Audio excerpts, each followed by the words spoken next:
Scott Robinson, And I'm Derek Phillips, and we're a partnership. We've only got 2 microphones. But we usually share this in security expos, etc., not so in such company. Anyway, our company's down under Security Solutions, and we basically supply this sort of technology, overt cameras. Such as, we supply overt cameras such as what Richard was talking about before, the photos you see with the officers, such as this one here. This particular camera, it's actually got a dual camera system. So for a couple of the cons that Richard was talking about with, can't get much closer. Say in a altercation, this could be pulled off, ripped off the officer's head, and if that's the case, this gets disconnected and a secondary camera kicks in. So you've got that backup, video backup. I'll walk around and show. Okay, you do that. I'll just walk around and show everybody. At the moment, this is on pre-recording. It's also it's not recording. Very robust. This unit, it goes back 30 seconds and gets back below its dust-proof, shock-proof, does it? Water resistant. But it stores it anyway. Yes. Continually recording, but not recording until you need it. Yeah, this particular unit has a what's called the pre-event software package on it. So you have the unit on standby. It's not recording at the time, but it's saving 30 seconds of video in like a cache memory. So as soon as you've got basically 30 seconds to press that button, and you will actually save that previous 30 seconds video. So less chance of missing something, and it's better than having a device recording all the time, because then you've got the other end where you've got to have somebody spend the man hours going through hours and hours of footage for one small section. So it's really good in that, for that reason. We have these are being used mainly by security companies. Several police departments have bought some. For Riot Squad in Sydney, in Homebush, they've got a couple of units. They get used, starting to be used for domestic violence cases. But security is probably the biggest market up until now, and now law enforcement, but because of current legislation, it's a bit of a grey area. Like I think several states are looking at rewriting legislation for this particular type of equipment. But they are. We find they have reduced a lot of incidences, especially in alcohol-fueled violence. We had our very first venue, one of the pubs in Newcastle. They had what was, I think, October, about 3 years ago. They had 28 police recordable incidences, and they trialled 2 cameras. And the month of November, the following month, they had 1 incident, and then December, which is the party month basically, they had 2 incidences. So that just goes to show that they do work. There is cons, obviously, but I think with this sort of technology, I think that the pros outweigh the cons. But everyone's got their own opinion, really. You want to talk about all the code? Yeah. Okay. Yeah. Did you show it? Everyone saw it. One of the other products that we sell is called a covert peering camera. So a lot of the people may be offended who don't like their privacy invaded, but in our jobs as private investigators, sometimes you have to take inconspicuous film, and I'm sure a lot of the members of the police force, like in the undercover units, are the same thing. You can't walk into a bar where the gladiators are and take a bit of film and take some shots. So it looks basically, I guess, like a Commodore or a Falcon unlocking device. Actually, it's a 61-degree CMOS lens, although we don't have audio. Under the Listening Devices Act, of course, we've got a cut out in the microphone, but a lot of the police, they have some with the microphones still going, because if they've got an open-ended warrant for certain events, that they can use audio as well. But most of the time they'll disengage the audio. But it's a 61 CMOS lens. The high quality definition is, we've got a few clips up here. Okay, this is what we're also looking at the moment too. We're building up, even though we've primarily just dealt with product supply, we're now sort of venturing into training, advisory sort of areas, and that's what we're doing under the Core Valence brand. So it's yeah, a little bit different, but we've done a lot of training ourselves in private investigation. So. You want to show that clip of the truck coming from? Can I just ask a question relating to that couple of scenes that you've just shown? Yep. Depending on which state we're in, there's Surveillance Devices Acts and Listening Devices Acts. Yes. They have various kinds of constraints. One of them is, for example, if you're not a party to a conversation, then there are particular constraints that can apply to what recording you can do. Yep. How do those things relate to the sorts of examples that you used here? Well, look, it's everything's different, and like I said before, every state's different. So it's a bit difficult to, like, if we, with our particular type of work, we can do things in a different state that we can't do in this state, and so that's different. But with these particular clips, they're just example clips of, they were done in New South Wales, so the audio cannot be used for court proceedings, only the video. But with the particular devices, so with this particular device, it automatically has audio recording. So there's ways about it. You can either remove the microphone altogether for this one, or you can just not record the audio when you're burning the copy for court proceedings. So everything, there's a lot of grey areas with. So it's not an offence to record in New South Wales? No. Audio it is. Audio under the Listening Device Act. Yeah. Yeah. So if you don't unplug the sound, if you do record the sound, you're actually in breach. That's an illegal listening device. Yeah, that's why we take the microphones out. That's why we take the microphones out. Will it open my car remotely though? Can you try it? And record you while you're doing it.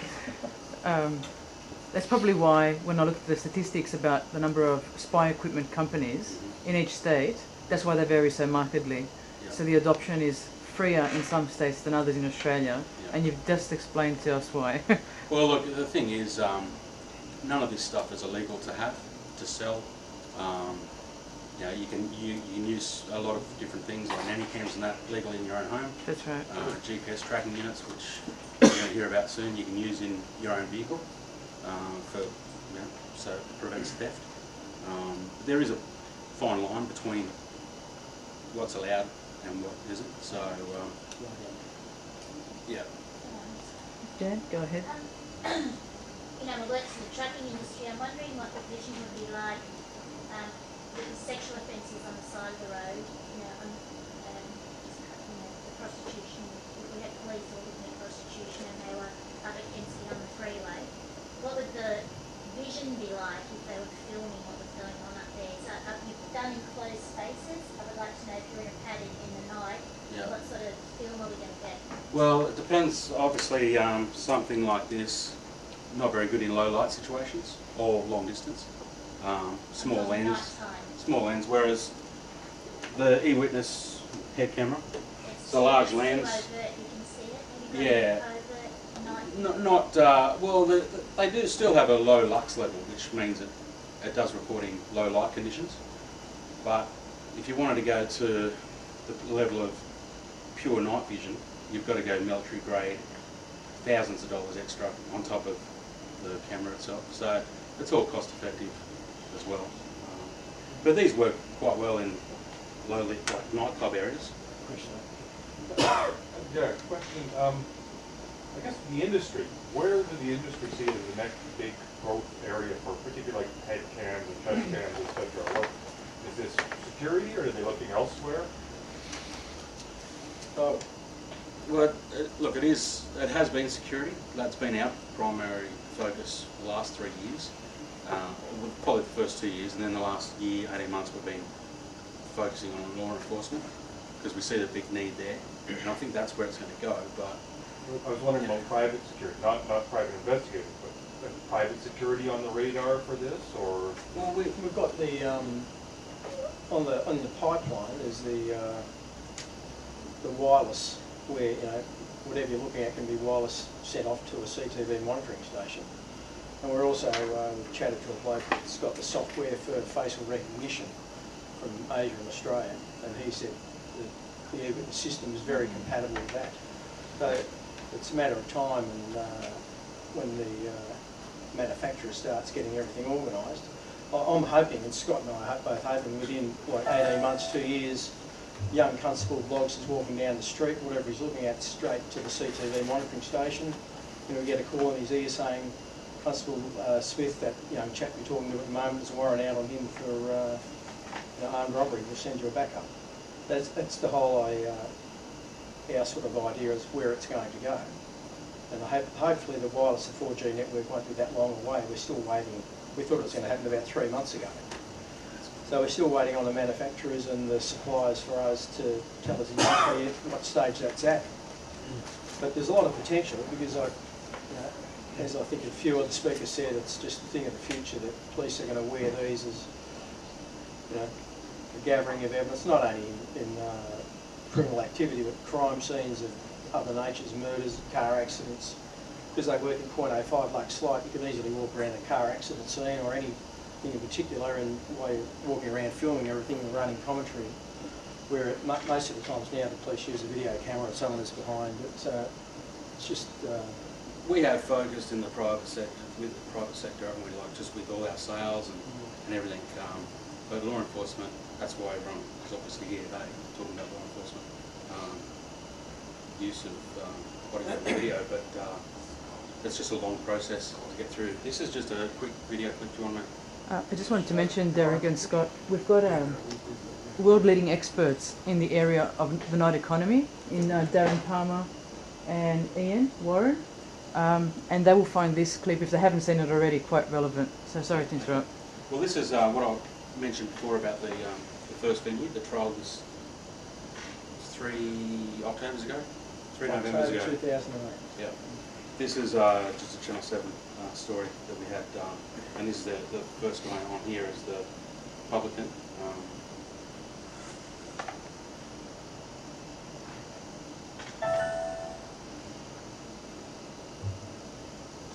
Sydney hotels are trialling a new device to keep drunk and unruly patrons under control. Bouncers are wearing digital video recorders in an attempt to curb alcohol-related violence, and the results are promising. It's a tiny camera making a big difference, keeping an eye on drinkers inside pubs and clubs. It is certainly one thing that is helping tremendously. Helping to control alcohol-fueled idiots. The main reason that realising it's been visually recorded tend not to act up. Security guards at the Warners Bay Hotel in Newcastle use head cams.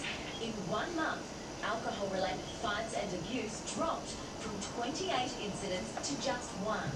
Which is pleasing for me as a licensee, and it's also pleasing for the local police who don't have to waste their resources in coming down here. Bouncers hit record at the first sign of trouble. Press the button on your shirt, two little lights come on, it vibrates on your side so it doesn't have to keep checking to see if it's working. Producing clear images, crucial evidence. The Sydney Junction hotels had success too. It's looking like one of those things that everybody should have. Venues along Oxford Street, including the Stonewall Hotel here, are now trialling the new cameras that could soon be used at pubs right across Sydney, including notorious night spot King's Cross. I actually think they're a good idea. Yes, you'd probably love to have that video. As long as no one's able to tamper with them as such, I think that'd be a great idea. Some pubs are also considering scanning IDs at the door so they can save the details of troublemakers and refuse entry in the future. Sarah Cummings, 7 News. Okay, so that sort of covered it. That's an old camera. So the quality of the night vision wasn't too bad. Like it's on this screen, so it's, you know, I'm sure on a TV screen it's probably a bit clearer, but it is.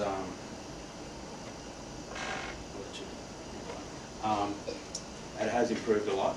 That is high resolution. We're now into high definition. Bigger lens, better night vision. Tamper-proof. These units are tamper-proof, which is a big concern, especially in regards to privacy issues. You don't want to see a clip on YouTube of an arrest or something like that. And they're all tamper-proof. You can have an administrator of these units in one police station that's doing all the downloading, has the password, no one else can access the video.